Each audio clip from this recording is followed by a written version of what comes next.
नमस्कार, अभिनंदन। उत्थान क्लासेज में मैं पवन कुमार आपका स्वागत अभिनंदन करता हूं। अपनी राजनीतिक विज्ञान की भारतीय राज्य व्यवस्था की जो क्लासेज चल रही हैं उस क्लासों में अपन ने बहुत कुछ पढ़ लिया है।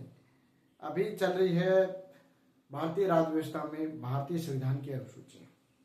तो 6 अनुसूचियाँ अपन ने प्रथम क्लास में पढ़ ली है और समय का नाश न हो, समय नष्ट न हो, छोटी क्लासें बना रहा हूँ और छोटी क्लासें के साथ साथ अपने समय का नाश ना हो इसलिए मैं लिख के भी ला रहा हूँ। लिख कर बोर्ड पे आपको पहले ही और मेरे को तो सिर्फ बोलना है। और मैं वैसे भी आता आपको भी है, सब कुछ आता है आपको। वैसे मैं एक गाइड की भूमिका में हूँ आपके लिए, है ना। तो गाइड की भूमिका में मैं हूँ, तो गाइड की तरह मैं आपको सिर्फ गाइड कर रहा हूँ कि किस ओर आपको अपनी तैयारी की दिशा को लेके जाना है, आरपीएससी का मूड क्या है और किताबों और अन्य चीज़ों का हमको पढ़ने दीजिए। आप सिर्फ ये नोट्स लिखिए और इसी के साथ अपनी तैयारी जो चल रही है उसको नए आयाम तक लेके जाइए। और उत्थान क्लासेज की यदि आपको क्लास अच्छी लगती है तो इस चैनल को सब्सक्राइब कीजिए और अपने दोस्तों को भी भेजिए। संसाधन अपने पास कम है लेकिन क्रिएटिविटी और साथ में अपना जो पढ़ाने का तरीका है यदि आपको अच्छा लगता है तो अपने दोस्तों को भेजिए, सब्सक्राइब कीजिए, नोटिफिकेशन ऑन रखिए कि जब भी क्लासें आती है आपके पास आ जाएगा नोटिफिकेशन। अभी जो क्लासेस चल रही हैं वो प्राचीन यानी कि प्राचीन भारत की इतिहास की क्लासें और राजनीतिक विज्ञान की क्लासें चल रही हैं। उसके बाद मैं सोच रहा हूँ कि दीपावली के बाद जब मैं आऊँ, और दीपावली में हो सकता है कि आपकी क्लासें भी न हों दीपावली के जितने दिन की, क्योंकि मेरा सेटअप यहाँ पे है जहाँ पर मैं खरवा नौकरी करता हूँ। वैसे मैं झुंझुनू जिले से हूँ और यहाँ मैं नौकरी करता हूँ, तो यहाँ पर ही है, घर पे नहीं है। तो वहाँ पे क्लासें बनाना थोड़ा कठिन हो जाएगा। देखता हूँ यहाँ पे जितनी क्लासें बनती हैं वो वहाँ पे अपलोड कर दी जाएगी वहाँ से। तो यहाँ पर जितनी क्लासें बन रही हैं आप, उसके बाद दीपावली की छुट्टियों में मैं आपकी 3 क्लासें कर दूंगा। राजस्थान की कला और संस्कृति और बढ़ा दूंगा, इसमें 3 क्लासें कर दूंगा। तो 3 चीज़ें तो अपन की चलेंगी। और मेरे पास फैकल्टी तो हिंदी विषय की और है, वो अभी छुट्टियों पे चल रहे हैं। तो वो फैकल्टी में यदि वो क्लासें बनाएंगे तो हिंदी की क्लासें और चालू हो जाएगी। तो एक साथ चार विषय की आपकी क्लासें होने लग जाएगी। इस चैनल पर 4 क्लासें रोज अपलोड होंगी, तो आपके लिए फायदेमंद होगा। तो बहरहाल अपन अपने सब्जेक्ट से नहीं हटकर बस सब्जेक्ट की ही बातें करें। पॉलिटिकल साइंस अपनी चल रही है और ये इतनी डीपली भी पूछा जा रहा है, इसलिए मैं अनुसूचियां भी डीपली ही आपको लिखा रहा हूँ। मूल संविधान में 8 अनुसूचियां थी, आपको पता है, और अभी 12 अनुसूचियां हैं। तो 6 अनुसूचियां अपने पिछली क्लास में पढ़ ली। तो 6 अनुसूचियों के बाद 7वीं अनुसूची जो अपनी है वो है विषयों का बंटवारा। विषयों का बंटवारा, केंद्र और राज्यों के बीच जो विषय हैं उनका बंटवारा। तो भारत शासन अधिनियम 1935 में भी अपन ने पढ़ा था कि केंद्र और राज्यों के बीच 3 तरह के जो विषय थे उनका बंटवारा कर दिया गया था, संघ सूची में, राज्य सूची में और समवर्ती सूची में। और जो अवशिष्ट विषय बचे हैं वो वहाँ वायसराय के पास थे, यहाँ केंद्र के पास है। अवशिष्ट विषय वैसे देने तो राज्य के पास ही थे कि जिन्ना जब तक को शामिल करना चाहती थी भारत, तो राज्य को ही अवशिष्ट विषय देने की बात थी। लेकिन जब भारत पाकिस्तान का विभाजन हो गया तो अवशिष्ट विषय उसके बाद केंद्र के पास ही रख लिए गए। तो 7वीं अनुसूची है विषयों का बंटवारा। 7वीं अनुसूची क्या है? विषयों का बंटवारा है। इसमें संघ सूची जिसके ऊपर कानून केंद्र बनाती है, संघ सूची है जिसके ऊपर कानून केंद्र सरकार बनाती है। इसमें मूलतः 97 विषय थे। मूलतः कितने विषय थे? 97 विषय थे, जो वर्तमान में 100 विषय हो गए हैं। वर्तमान में कितने विषय हो गए हैं? 100 विषय हो गए हैं। संघ सूची जिसका कानून बनाने का कार्य केंद्र सरकार का है। कानून बनाने का कार्य किसका है? केंद्र सरकार का है। इसमें मूलतः 97 विषय थे, वर्तमान में 100 विषय हैं। और ये विषय हस्तांतरित करने की जब बात आती है तो one and only Indira Gandhi, आप लिख देना one and only Indira Gandhi. सबसे ज्यादा संविधान संशोधन वन और ओनली इंदिरा गांधी। राज्य सूची जो है उसमें 66 विषय थे। राज्य सूची में 66 विषय हैं, वर्तमान में 61 विषय हैं।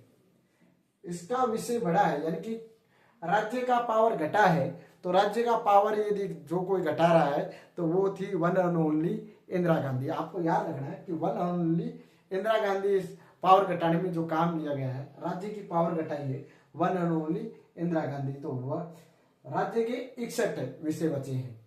कानून निर्माण का कार्य सिर्फ राज्य सरकार करती है। तीसरा है समवर्ती सूची। तीसरी क्या है? समवर्ती सूची है। मूलतः 47 विषय हैं। मूलतः कितने विषय हैं? 47 विषय हैं। वर्तमान में 52 विषय हैं। इसके 5 विषय बढ़ रहे हैं। इसमें कितने विषय बढ़ रहे हैं? 5 विषय बढ़ रहे हैं। तो कौन कर सकता है? One and only Indira Gandhi. कानून दोनों बना सकते हैं। कानून राज्य और कानून कौन बना सकता है? राज्य और केंद्र सरकार दोनों बना सकती है। लेकिन जब दोनों को कानूनों के बीच में टकराव हो जाता है, दोनों कानून बनाते हैं और कानूनों के बीच में टकराव हो जाता है, तो उस टकराव की स्थिति में जो केंद्र सरकार जो भी कानून बनाती है वो मान्य होगा, और अवशिष्ट शक्तियां या अवशिष्ट जो भी विषय हैं वो केंद्र सरकार, यानी कि आज के टाइम में आने वाले अवशिष्ट विषय, उनके ऊपर कानून बनाने का कार्य किसका है? केंद्र सरकार का है। तो ये 7वीं अनुसूची आपको याद हुई होगी। 7वीं अनुसूची है विषयों का बंटवारा है, जिसमें 3 प्रकार के विषय हैं। संघ विषय, संघ के विषय यानी कि केंद्र सरकार के विषय, राज्य विषय जो राज्य सरकार के विषय है, समवर्ती विषय जो कानून दोनों मिलकर बनाते हैं, लेकिन केंद्र सरकार इसमें शक्तिशाली है, केंद्र सरकार के ही नियम इसमें मान्य होते हैं। और अवशिष्ट विषय है जो आज के समय में उत्पन्न समस्या है, साइबर ठगी है, तो उसके ऊपर यदि कानून केंद्र सरकार बनाएगी, जैसे बिल है, नारी वाले बिल है, महिला उत्थान के लिए बिल आया अभी, वो है, जीएसटी बिल है, तो ये जो बना रही है ये कौन बनाएगी? केंद्र सरकार बनाएगी। तो आप ये लिख लो, एक बार स्क्रीनशॉट ले लो। ले लिया? हाँ, तो अगला 8वां विषय लिखो। 8वीं अनुसूची में भाषा संबंधी है। 8वीं जो अनुसूची है वो भाषा से संबंधित है, और भाषा से संबंधित है तो मूल संविधान जब लागू हुआ तो अपनी 14 भाषाएं थी। कितनी भाषा थी? 14 भाषा थी। उन 14 भाषाओं में 6 तो अपन याद रख सकते हैं शास्त्रीय भाषा थी। 6 कौन सी भाषा थी? शास्त्रीय भाषा थी। संस्कृत, तमिल और तेलुगु। संस्कृत, तमिल और तेलुगु, कन्नड़, मलयालम और ओडिया। संस्कृत, तमिल और तेलुगु, कन्नड़, मलयालम और ओडिया 15वीं भाषा। और 16वीं भाषा 71वें संविधान संशोधन द्वारा 16, 17 और 18वीं भाषाएं जोड़ा गई। ज्यादातर NMK, मैं शॉर्ट रूप याद रखता हूं, तो N नेपाली, M मैथिली और मणिपुरी, और K Konkani. M Nepali, M Manipuri और K कोंकणी। 16, 17 और 18वीं भाषा। और ये संविधान संशोधन 71वें द्वारा। उसके बाद 12वें संविधान संशोधन द्वारा, 12वें संविधान संशोधन 2003 द्वारा, 2003 द्वारा 4 भाषाएं और जोड़ी गई। कितनी भाषाएं? 4 भाषाएं और जोड़ी गई। ये 4 थी BDMS, बोडो, डोगरी, मैथिली और संथाली। बोडो, डोगरी, मैथिली और संथाली, ये 4 भाषाएं और जोड़ी गई। कितनी भाषाएं? 4। तो 8वीं अनुसूची ये भाषा से संबंधित है। ठीक है, ऐसे ही याद रखना। अभी 4 अनुसूचियां जो मूल संविधान में नहीं थी, संविधान संशोधनों द्वारा जोड़ी गई, उनके विषय में अपने चर्चा कर लेते हैं, 4 के बारे में। तो 9वीं अनुसूची जो प्रथम संविधान संशोधन है 1951 में जोड़ी गई, और जोड़ के ये कहा गया है कि इस संशोधन में, यानी कि इस अनुसूची में, 9वीं अनुसूची में यदि कोई कानून, सरकार कोई कानून बनाती है और 9वीं अनुसूची में डाल देते हैं, 9वीं अनुसूची में डाल देते हैं, तो उसके संविधान संशोधन, उसके ऊपर क्या नहीं होगा? न्यायिक जांच या न्यायिक पुनरावलोकन कानून, यानी कि न्यायपालिका उसके ऊपर जांच नहीं कर सकती। क्या नहीं कर सकती? जांच नहीं कर सकती। कौन से, मतलब कोई भी सरकार ऐसा कानून बनाया और उसको 9वीं अनुसूची में डाल दिया तो वो कानून बन गया।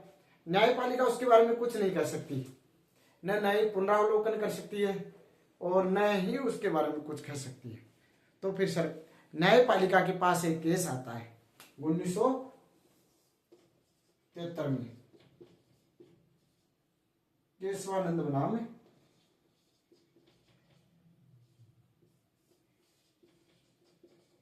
केरल राज्य।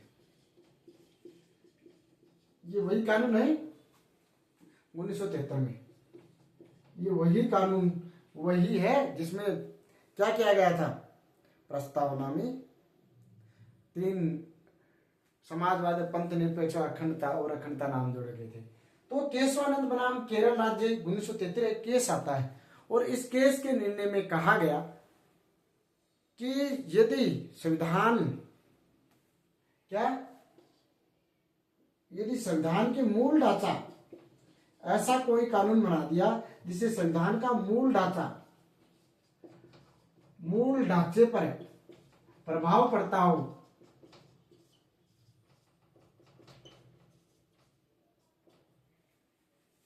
तो उसका न्यायिक पुनरावलोकन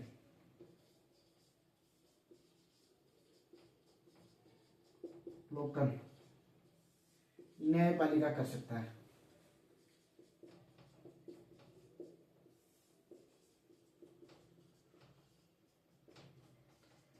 यानी कि सरकार कोई नियम बनाती है, सरकार कोई भी नियम बनाती है, क्या बनाती है, सरकार कोई नियम बनाती है और उसको संविधान के जो मूल ढांचा है उसमें कोई प्रभाव पड़ता है, तो क्या होगा, न्यायपालिका उस, यानी कि कह दिया कि हम तो सभी का करेंगे, हम तो सभी का, जो भी अभी तक कानून बनाए हैं आपने, उन सभी का हम न्यायिक पुनरावलोकन करेंगे, न्यायिक पुनरावलोकन करेंगे।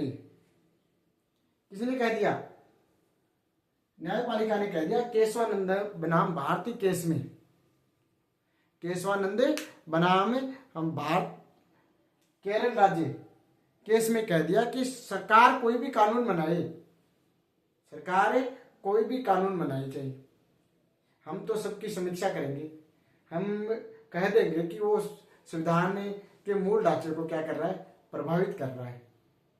उसके बाद एक केस और आता है, एक केस और आता है, वो केस का नाम है 2007 में आता है, RR कोहलो बनाम तमिलनाडु राज्य, तमिलनाडु राज्य 2007 में सुप्रीम कोर्ट के पास केस जाता है। तो इसमें सुप्रीम कोर्ट ने निर्णय देते हुए कहा कि 1973 से पहले, 1973 से पहले जो कानून 9वीं अनुसूची में है,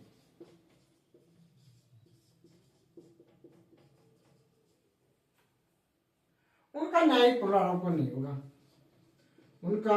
उनकी न्यायिक जांच नहीं होगी।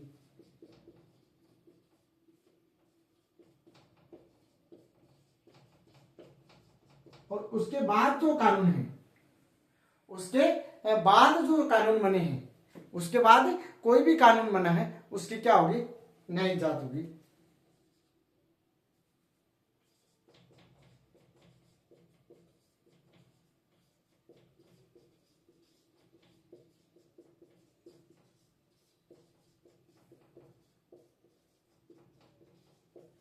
यानी कि सुप्रीम कोर्ट ने कह दिया इंदिरा गांधी के टाइम में कि 1973 से तो पहले आपने जो कर लिया वो कानून कर लिए, है ना, तो 1973 के बाद जो आपने कानून बनाए हैं और 9वीं अनुसूची में डाल दिए हैं, हम उसकी न्यायिक जांच करेंगे, देखेंगे वो मूल अधिकारों का हनन कर रहे हैं या संविधान के प्रभाव, उसके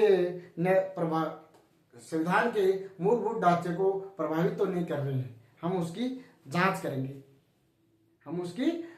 करेंगे, और इसमें मूलतः 9 विषय थे उस समय जब बनाए थे, उसमें 13 कानून थे, इसमें क्या कहते 13 कानून थे जब ये थे, और वर्तमान में इसके ऊपर 284 कानून हो गए, 284 कानून हो गए। तो आप लिखो ये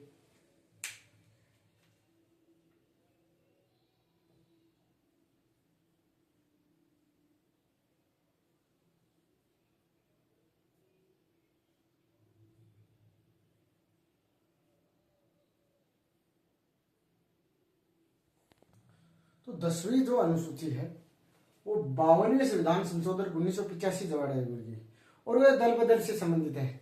और दल बदल से संबंधित में एक किस्सा है, हरियाणा का आयाराम गयाराम उसको कहते हैं। उसने एक दिन में 3 बार पार्टियां बदली, एक बार में एक दिन में 3 बार या 4 बार पार्टियां बदल ली, है ना। इसके लिए दल बदल कानून हो गया कि उसके बाद ये दल बदल कानून लाया गया हरियाणा का उम्मीदवार के, उसको आयाराम गयाराम कहा गया। उसके बाद आयाराम गयाराम कहा गया दल बदल। तो दल बदल कब लागू होगा कि दल बदल है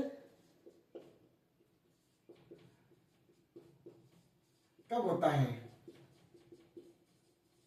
जब एक पार्टी के 2/3 सदस्य से कम पार्टी बदले, तब दल बदल लागू हो सकता है। कि दल बदल कब हो सकता है, जब 2/3 से कम सदस्य दूसरे दल में चले जाए। ये पार्टी बदले या दूसरे दल में चले गए, 2/3 से कम, ज्यादा नहीं, 2/3 नहीं, 2/3 से कम। यदि पार्टी से त्याग पत्र दे दे, वो पार्टी से क्या दे दे, त्याग पत्र देकर दूसरी पार्टी में देकर चला जाए, तो दल बदल माना जाएगा कि उसने दल बदल लिया है। पार्टी से त्याग पत्र देकर जाना चाहिए, या पार्टी के व्हीप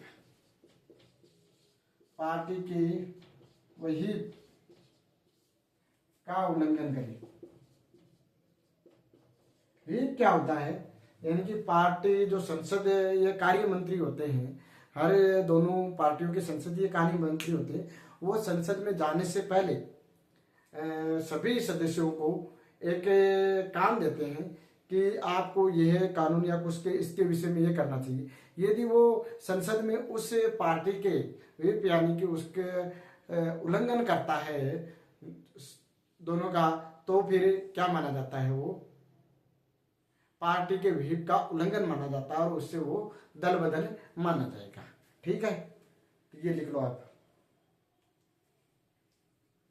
दल बदल कब होता है, एक पार्टी 2/3 सदस्य से कम है पार्टी बदले, पार्टी के त्याग में जाए और पार्टी से व्हीप का। मैं ऐसे ही लिखा रहा हूँ, वैसे अनुसूची में तो दल बदल ही दे रखा है, तो मैं ऐसे लिखा दूं, कब नहीं माना जाए ये भी लिखा दूं, लेकिन ज्यादा जानकारी भी आपके लिए ठीक नहीं है, आरएस के लिए ज्यादा है, आप तो सिर्फ ये लिखो। संविधान की अनुसूचियों में 2 अनुसूचियां अपनी और बची हैं, 11वीं और 12वीं। तो 11वीं अनुसूची संविधान संशोधन 33वें संविधान संशोधन 1992 द्वारा और 34वें संविधान संशोधन द्वारा 12वीं अनुसूची जोड़ी गई। इन दोनों अनुसूचियों को साथ इसीलिए लिखा है कि दोनों अनुसूची, यानी कि पहले पंचायती राज से संबंधित अनुसूची आई, कौन सी, 11वीं अनुसूची, जो 33वें संविधान संशोधन द्वारा आई थी। और इसमें कितने विषय हैं, 29 विषय हैं। कितने विषय हैं, 29 विषय हैं। जबकि 12वीं अनुसूची 34वें संविधान संशोधन 1993 में आई और इसमें नगरीय निकाय से संबंधित है। किससे संबंधित है, नगरीय निकाय से संबंधित है और इसमें 18 विषय हैं। इसमें क्या विषय हैं, 18 विषय हैं। तो ये अपनी अनुसूचियां पूरी तरह कंप्लीट हो जाती हैं, अपनी अनुसूचियां पूरी तरह से कंप्लीट हो जाती हैं। आपको 12 की 12 अनुसूचियां शॉर्ट रूप में याद हो जानी चाहिए। तो मेरे साथ आप ये शॉर्ट रूप में बोलोगे या मैं लिखवा देता हूँ, शॉर्ट रूप में आपको लिखवा देता हूँ, आपको याद हो जाएगी। लिख लो, पहले ये लिख लो, स्क्रीनशॉट ले लो।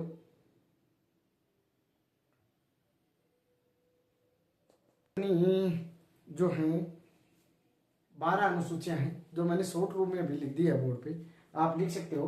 प्रथम अनुसूची संघ व राज्य क्षेत्र से संबंधित है। प्रथम अनुसूची संघ व राज्य क्षेत्र से संबंधित है। द्वितीय अनुसूची पदाधिकारी संवैधानिक पदाधिकारियों वेतन व भत्तों से संबंधित है। तृतीय अनुसूची पदाधिकारियों के शपथ से संबंधित है। चौथी अनुसूची राज्यसभा सीटों से संबंधित है। चौथी अनुसूची राज्यसभा सीटों का आवंटन से संबंधित है। 5वीं अनुसूची अनुसूचित क्षेत्रों का प्रशासन है, जबकि 6ठी अनुसूची असम, मेघालय, मणिपुर और त्रिपुरा का प्रशासन है। 7वीं अनुसूची विषयों का बंटवारा से है, क्या है, विषयों के बंटवारे से है। जबकि 8वीं भाषा से संबंधित है, जो आज अपने 7वीं विषयों के बंटवारे से पढ़ी है, 8वीं भाषा पढ़ी है। 9वीं ऐसे कानून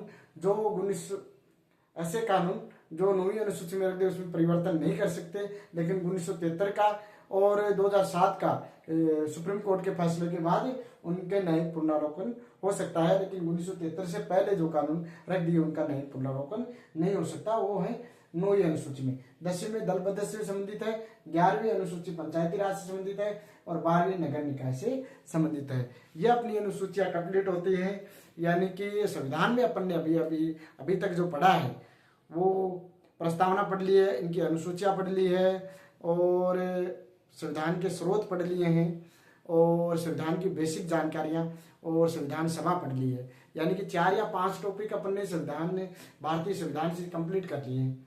तो अपन एक क्लास संविधान की प्रमुख विशेषताओं के विषय में लेंगे, यानी कि एक ही क्लास लेंगे संविधान की प्रमुख विशेषताओं में, और जैसे जैसे पढ़ेंगे तो उनकी विशेषताएं आती जाएंगी। फिर मूल अधिकार, राज्य के नीति निर्देशक तत्व, मूल कर्तव्य, राष्ट्रपति, प्रधानमंत्री, उपराष्ट्रपति और अन्य जो मंत्रिमंडल संसद का गठन और न्यायपालिका और प्रमुख इसके जो क्या है निकाय, यानी कि यूपीएससी है, राज्य मानवाधिकार आयोग है, इनके विषय में पढ़ेंगे। ठीक है, तो आप ये उतार लीजिए। राम राम सा, धन्यवाद। उतार।